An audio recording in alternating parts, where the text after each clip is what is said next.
This segment I titled ShareValue.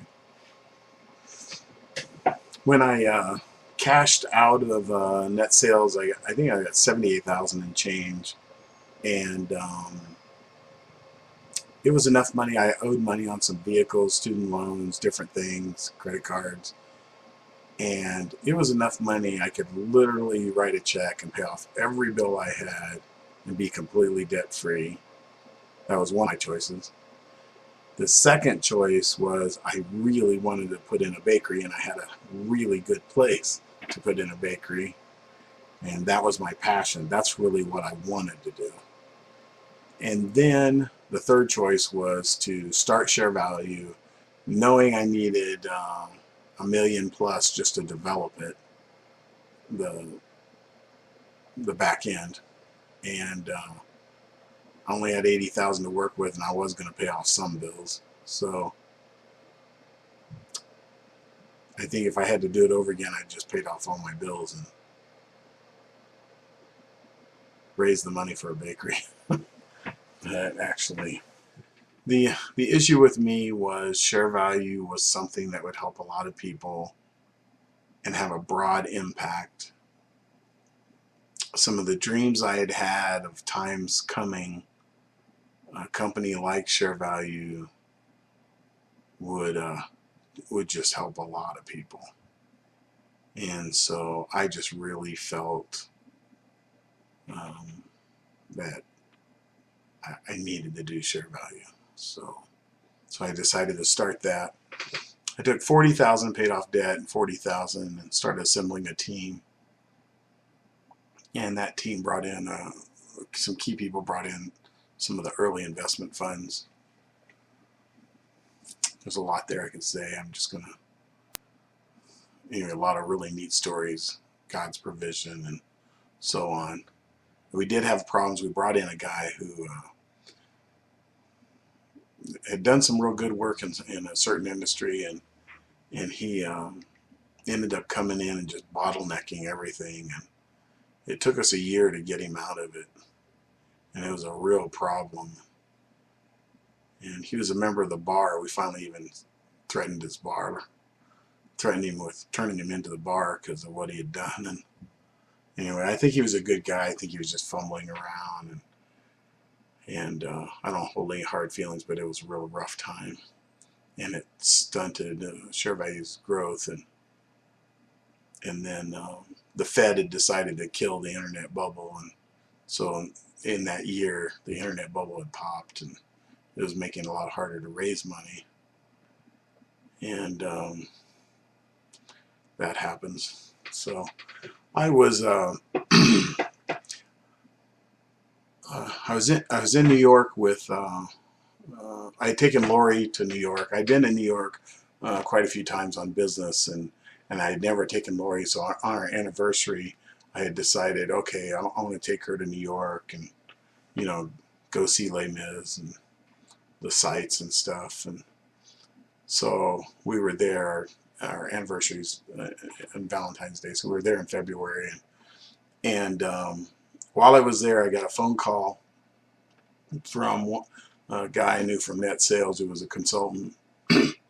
His dad was real high up in Sprint, and he'd done a lot of real high-end consulting deals, and he had signed on to help me do ShareValue. And he had a friend of his, Eric, in New York, who had referred a guy, Jim, actually I'm going to say Jim Ford.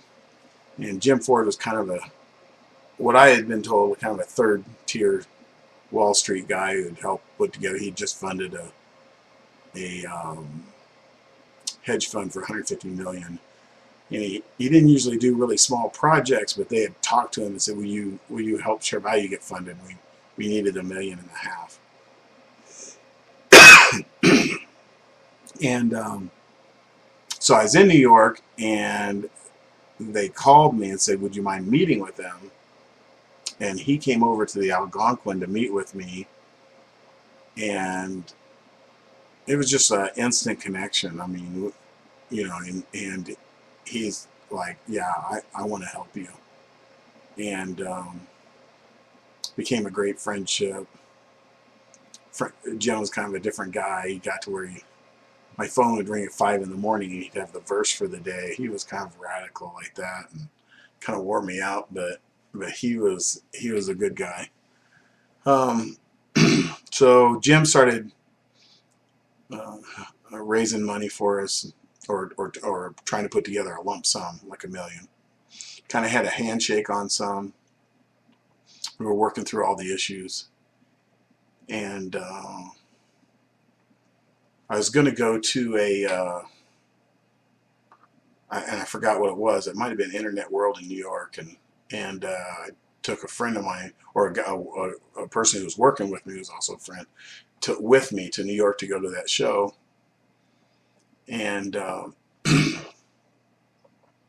we went to the show, and after the show, we decided we'd go down to see the Statue of Liberty. And we were walking down, and we walked by the World Trade Center, and I looked up at the World Trade Center, and I slipped into an open vision again. This is something where it isn't a screen, but it's playing out in front of me, not in my head. I'm watching it. And it was basically of the balls of fire and the buildings coming down, and it was a really horrible experience. And I knew I had stumbled into something. And I had, a few weeks before that, we had been looking for our house, and I had stopped to look at this house, and I went in, and everywhere I looked, I saw the house on fire. And I was like, as I was leaving the door, I looked back, and there was a huge fireplace, and I looked back, and I said, man, if I didn't know better, this house is going to the ground. The only thing to be left is that fireplace. And a few days later, I was driving by it, and sure enough, the only thing left, that house had burned to the ground. The only thing left was the fireplace.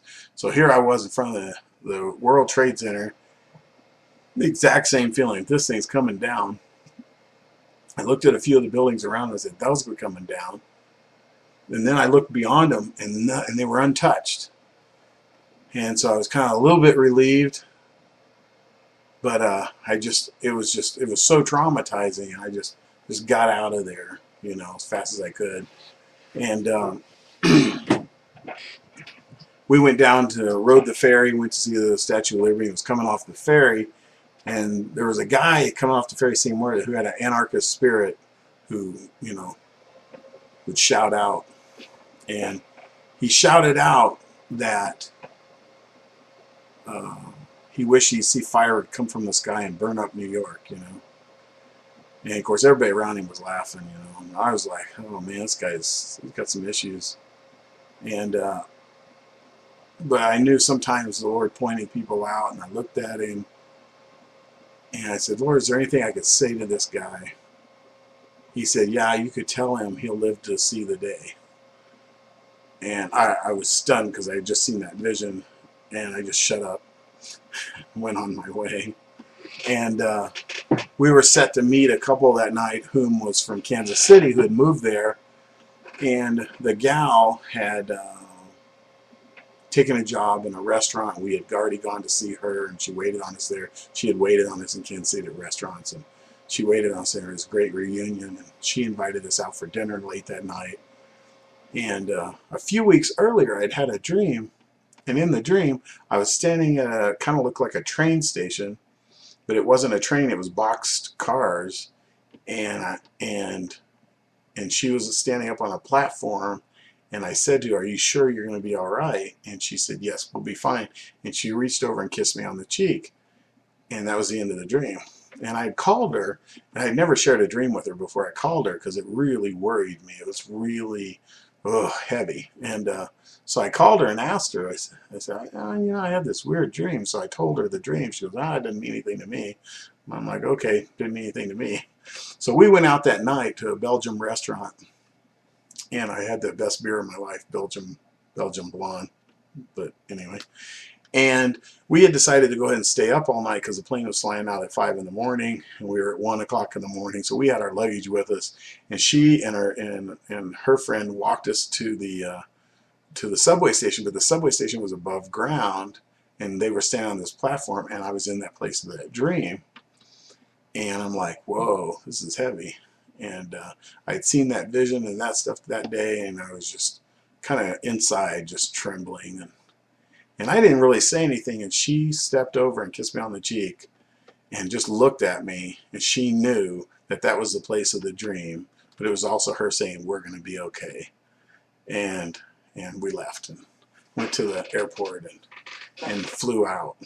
And so it was pretty tough.